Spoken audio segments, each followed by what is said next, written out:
بسم اللہ الرحمن الرحیم۔ السلام علیکم ورحمۃ اللہ وبرکاتہ۔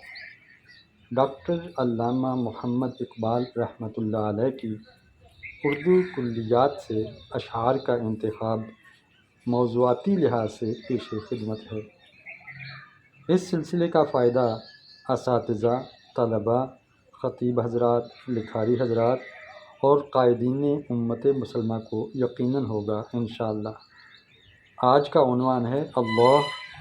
آئیے آپ کو لے چلتے ہیں قلموں کرتاس کی دنیا میں۔ بانگ درا پارٹ 2 پیش خدمت ہے، جس میں لفظ اللہ 25 بار استعمال ہوا ہے، اور آج آپ کو شکوہ اور جواب شکوہ میں سے 4 بند دکھائے اور سنائے جائیں گے۔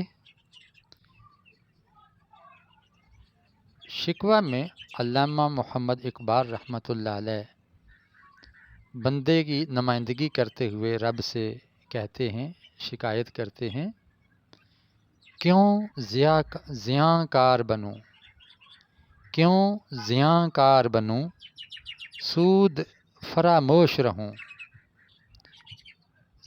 کیوں زیاں کار بنوں، سود فراموش رہوں۔ زیاں کا معنی ہوتا ہے نقصان، اور سود کا معنی ہے فائدہ۔ تو میں کیوں نقصان میں رہوں، فائدہ کیوں بھلا دوں، فکر فردا نہ کروں، محو غم دوش رہوں، یعنی میں کل کی فکر نہ کروں۔ فردا فارسی میں کہتے ہیں کل کو، یعنی اپنے کیریئر کا نہ سوچوں، اور غم دوش کا معنی ہوتا ہے شانہ، کندھا، جو کندھے پر غم سوار ہے اسی کے اندر گم رہوں، ایسا نہیں ہو سکتا۔ نالے بلبل کے سنوں اور ہمہ تن گوش رہوں، یعنی میں بلبل کو تو چہچہاتا دیکھوں اور خود خاموش رہوں۔ میں کوئی پھول ہوں کہ جس کی زبان نہیں ہے اور بولتا نہیں، ہم نوا میں بھی کوئی گل ہوں کہ خاموش رہوں۔ میں تو بولوں گا اور اللہ سے میں پوچھوں گا، اور میرے اندر یہ ہمت ہے، میں بات کر سکتا ہوں۔ جرأت آموز میری تاب سخن ہے مجھ کو، جرأت آموز میری تاب سخن ہے مجھ کو، شکوہ اللہ سے خاکم بدہن ہے مجھ کو۔ یہاں بے کی بجائے ہے لگ گیا ہے، تو جس کو بدہن پڑھا جائے، ہدہن نہیں، یعنی میں اللہ کے ساتھ شکوہ کر رہا ہوں، میرے منہ میں خاک، اچھا نہیں لگتا، لیکن مجبور ہوں اور یہ کہنا پڑ رہا ہے۔ اور رب سے کیا کہہ رہے ہیں؟ کون سی قوم فقط تیری طلبگار ہوئی، اے اللہ مجھے بتا، کون سی قوم ہے جو تجھے تلاش کرتی رہی، تجھے چاہتی رہی، تیرے نام پہ مٹتی رہی، تیرے نام پہ مرتی رہی؟ تو وہ مسلمان قوم ہی تھے۔ کون سی قوم فقط تیری طلبگار ہوئی، جس نے خالص تجھے پکارا، تجھے چاہا، اور تیرے لیے زحمت کشے پیکار ہوئی، تیرے نام کی سربلندی کے لیے، تیرے دین کو نافذ کرنے کے لیے، غالب کرنے کے لیے میدانوں میں کودتی، جان لڑاتی، تلوار چلاتی رہی۔ یہ ہم مسلمان قوم تھے۔ کس کی شمشیر جہانگیر جہاں دار ہوئی، اے اللہ بتائیے، کس کی تلوار پورے جہان کو اپنے قابو میں کرتی رہی اور دنیا کا نظام چلاتی رہی؟ یہ ہم مسلمان ہی تھے۔ کس کی تکبیر سے دنیا تیری بیدار ہوئی، اے اللہ یہ مسلمان ہی نے نعرہ تکبیر لگایا اور دنیا کو خواب خرگوش سے جگایا۔ کس کی ہیبت سے صنم سہمے ہوئے رہتے تھے، بتا تو صحیح، کس کا ڈر خوف تھا کہ بت خانوں میں بت بھی لرز اٹھتے، کانپ اٹھتے تھے، منہ کے بل گر کے هو اللہ احد کہتے تھے، بت بھی ہمارے اشارے سے ٹوٹ پڑتے اور زبان حال سے کہتے تھے قل هو اللہ احد، کہ اللہ ایک ہے، ہم رب نہیں، معبود نہیں، معبود تو وہ ہے جس نے اس کائنات کو بنایا ہے۔ اے اللہ، جب اتنا ہم کارنامہ کرتے رہے ہیں تو ہم آج وہ شان کیوں کھو بیٹھے؟ کیا وجہ ہے؟ ہم کیوں پست، شکست خوردہ، ذلیل و خوار ہیں؟ آج آپ کی عنایتیں ہم پر کیوں نہیں ہو رہی؟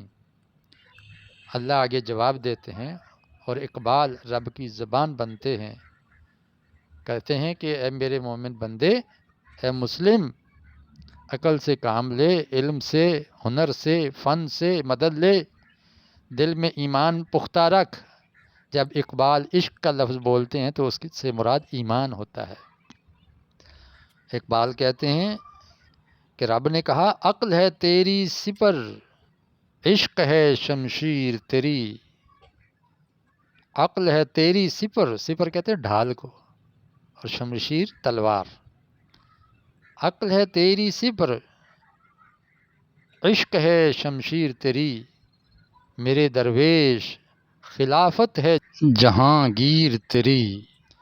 تو کیا کوٹھی، عمارت، خزانے، زر و جواہر سمیٹنے میں لگ گیا ہے؟ تیری دنیا تو خلافت کرنا ہے، دنیا جہان کی تدبیر کرنا ہے۔ ما سوی اللہ کے لیے آگ ہے تکبیر تیری۔ جو غیر اللہ ہیں، جو طاغوت ہیں، رب کے مقابلے میں اپنا حکم چلاتے ہیں، آج بھی نعرہ تکبیر لگانے کی ضرورت ہے۔ تیری تکبیر آج بھی آگ کا سا کام کرے گی، باطل کو جھلسا کے رکھ دے گی۔ تو مسلمان ہو تو تقدیر ہے تدبیر تیری، کہ محمد سے وفا تو نے، شرط یہ ہے کہ محمد سے وفا تو نے، تو ہم تیرے ہیں۔ یہ جہاں چیز ہے کیا، لوح و قلم تیرے ہیں۔ آپ محمد کا سچا وفادار بن اور اپنے قلم سے اپنی تقدیر لکھ۔ پھر بات آتی ہے کہ یا اللہ، ہم یہ کیسے کریں؟ امت تو ساری بکھری ہوئی ہے اور اپنے اپنے علاقوں میں، وطنوں میں، رنگوں میں، نسلوں میں بٹی ہوئی ہے، ہم کیا کریں؟ رب نے کہا وَاعْتَصِمُوا بِحَبْلِ اللَّهِ جَمِيعًا وَلَا تَفَرَّقُوا، اللہ کی رسی کو مضبوطی سے تھام لو اور تفریقہ بازی، پارٹی بازی چھوڑ دو۔ جس کی ترجمانی کرتے ہوئے اقبال کہتے ہیں منفعت ایک ہے اس قوم کی، نقصان بھی ایک ہی سب کا نبی، دین بھی ایمان بھی ایک۔ یہ ساری چیزیں تو ایک ہیں، دین، ایمان، نفع، نقصان، حرم پاک بھی، اللہ بھی، قرآن بھی ایک۔ تمہارا حرم ایک ہے، ساری دنیا سے مسلمان گورے، کالے، براؤن، سفید اکٹھے ہوتے ہیں، ہر وطن کے لوگ آتے ہیں۔ اس سے بہتر نعمت کسی قوم کو حاصل نہیں ہے۔ حرم پاک بھی، اللہ بھی، قرآن بھی ایک۔ ساری دنیا کے مسلمان نماز کے اندر اسی ایک قرآن کی تلاوت کرتے ہیں جو رب کا آئین اور دستور ہے۔ اب جب یہ ساری چیزیں آپ کی ایک ہیں مسلمانوں، کچھ بڑی بات تھی ہوتے جو مسلمان بھی ایک، تو یہ بہت آسان ہے آپ کا اکٹھا ہونا۔ لیکن ہم مصیبت یہ ہے کہ فرقہ بندی ہے کہیں اور کہیں ذاتیں ہیں، فرقہ بندی ہے کہیں اور کہیں ذاتیں ہیں۔ کیا زمانے میں پنپنے کی یہی باتیں ہیں؟ کیا فرقہ بندی کا ہی چلن ہونا چاہیے؟